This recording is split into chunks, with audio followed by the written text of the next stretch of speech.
Good morning. Thank you, Jasmine.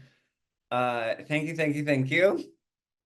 I am having a fun time right now remembering the first time I ever went to Inspire. Like I think like 7 years ago, maybe now, which is crazy because it feels like it was maybe 2 weeks ago. I remember seeing Amina when we did the first like Sparkle Fingers. Welcome. And I remember I was coming out of like this in a very long period of leaving some pretty gnarly religion. And so to be back in a space like this was kind of spooky. And then to have everyone doing this ritual thing, I was like, oh God, how's it going to be? But then I remember literally, Amina, I remember looking in your eyes and they were so sparkly. They were just like sparkly and alive. And then I was looking around and I was like, oh my God, everyone's eyes are doing that thing. And it was so sweet. And I remembered it very vividly. And it is a huge part of why I kept returning. So thank you, Amina. Um, Hi, everybody. I want to read everybody's name just so everyone's name is in this room. So, hello, Amina. Hello, Asila. Hello, Jasmine. Hello, Reverend Candace. Hello, Reverend Thomas. Hello, Annalise, Deborah, Emily, John, Lydia, Rachel. Is it Ruane? And also, hello, Zoom, Zoom user. Um, Yeah, I'm glad we're all here. So I want to start us out. My background is I'm a somatic psychotherapist. And for me, somatics, that means the body. I deal with the energy systems of the body. And to me, I basically pretend all day, or I code switch to use language that isn't spiritual. But at every moment, always, if we're talking about the body, we're talking about the spirit. Um, this like beautiful thing that gets to house this expression of ourself right now. And so there's this very cool thing that our body does. Well, there's a lot of cool things our body does. One of them is called mirror neurons. Mirror neurons exist in our brain. There's nothing you have to do to make them fire. They're always firing. And what they do is that when I'm looking at you or you're looking at me or we're sharing space together, there's a way in which we begin to modulate toward one another. So we start to attune toward each other. Um, and I want to like turn that up a little extra right now. So what I would like you to do, if you're willing, whether your screen is on or off, it doesn't matter. We're basically just gonna play kind of Simon Says. I'm gonna move. I'm gonna do some very simple movement, and I'm gonna invite you to start doing it with me. So just watch me and just see if you can follow and do what I'm doing. Yeah. And then I'm gonna let it be one hand, and I'm gonna slow it way down. Yeah. So notice across time and space, no matter where you are, we're doing this silly movement together. And now I want to pretend like you have this little ball of light and just watch it grow. And we're going to do that 2 more times. So come back down and bring it up and come back down and bring it up. Notice if you're holding your breath and let it go. And now see if you can make your face match my face.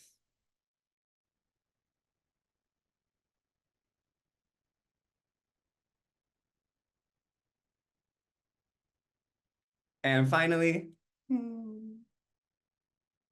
yes, beautiful. Good job. Thanks for playing.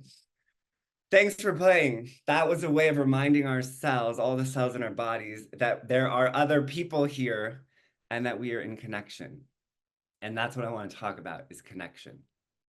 And I want to talk about it through a description of the human cell and specifically what happens um, when the human cell experiences disconnection. So this is going to be a little micro lesson in how cancer happens, how it happens in the body. So we hold love and respect and deep regard for anyone who's ever had to face cancer. We're going to talk just about the little signs of what is happening on a cellular level. So cellular level, imagine that you have, well, just any organ. Let's say the liver. You have a liver. Every single cell in the liver is a liver cell, and it's doing liver things. So they're all performing the role of liver, and together they're working in this beautiful symbiotic way of being a liver. What happens when cancer occurs is that a single cell splits off. So a single liver cell that's part of this organism, it splits off from the whole. So you have a single cell disconnected from its main organism. Remember, these are identical cells, but the moment it splits off and disconnects, the scientific language is erratic behavior. The cell that has been split off begins to behave in erratic ways. It's erratic and it's unpredictable. Another term is chaotic. It begins to behave in chaotic, unpredictable ways. And it begins to look nothing like it used to, and it begins to behave in all of these ways that are not liver cell. It's something else. And then what happens is if that cell stays disconnected, it begins to replicate and it begins to grow. And it begins, in other words, that erratic sensation grows.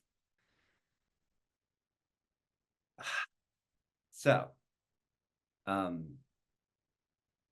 here's what's wild. There are two ways that we can essentially heal cancer. One of them is the one that we model in our healthcare industry, which is kill the cells. Get in there, kill all the cancer cells. But in a petri dish, if you were to catch a single cell splitting off from its main organism early, actually not even that early, wouldn't even matter. In it, they've modeled that you can take that single cell that has no sort of semblance of what it used to be, and the moment that you reconnect it to the main organism, when liver cell gets reconnected to liver,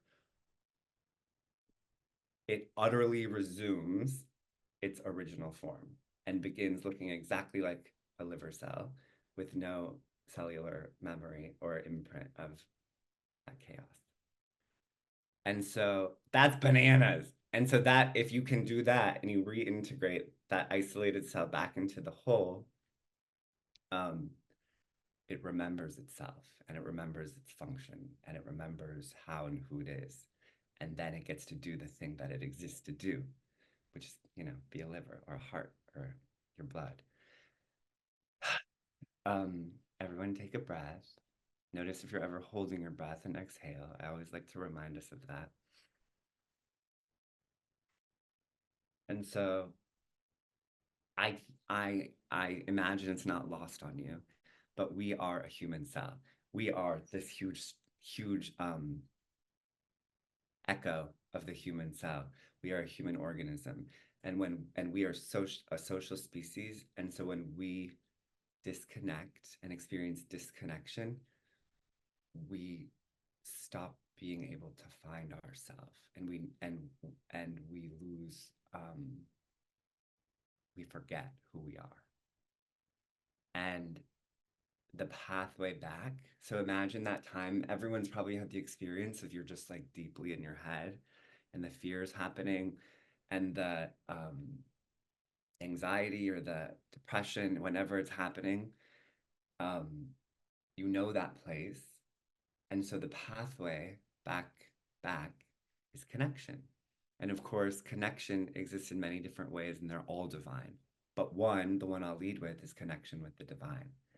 Whenever we start to experience the illusion that we're disconnected from source or from that which is divine, it feels really unnatural. That's because it is unnatural. So the moment we're able to reconnect to source, to spirit, our body remembers who we are. The same is true for people. When we can connect to people, our body resumes its form, our spirit is able to thrive. Um, Nature is my favorite. It's the most reliable. People, you know, más o menos, but trees never fail me. So you can connect to nature, you can connect to the magic of all that is, and you can connect also finally with yourself. And the self is, of course, there is no separating the self from other when we are in connection with any of these things. We are this one beautiful orchestration organism doing this thing. So I want to leave this with one more little experiential. Could you hold up your hand? And don't worry about mine. This is all for you. So just look at the first prompt I'm going to ask you is look at your hand. Look at your hand and examine your hand. And just notice, so you're looking at your hand, focusing on your hand. Okay. Now, second prompt. See how this goes. Can you now switch from looking at your hand to being with your hand? Be with your hand. Now just be with it. And notice what happens for you.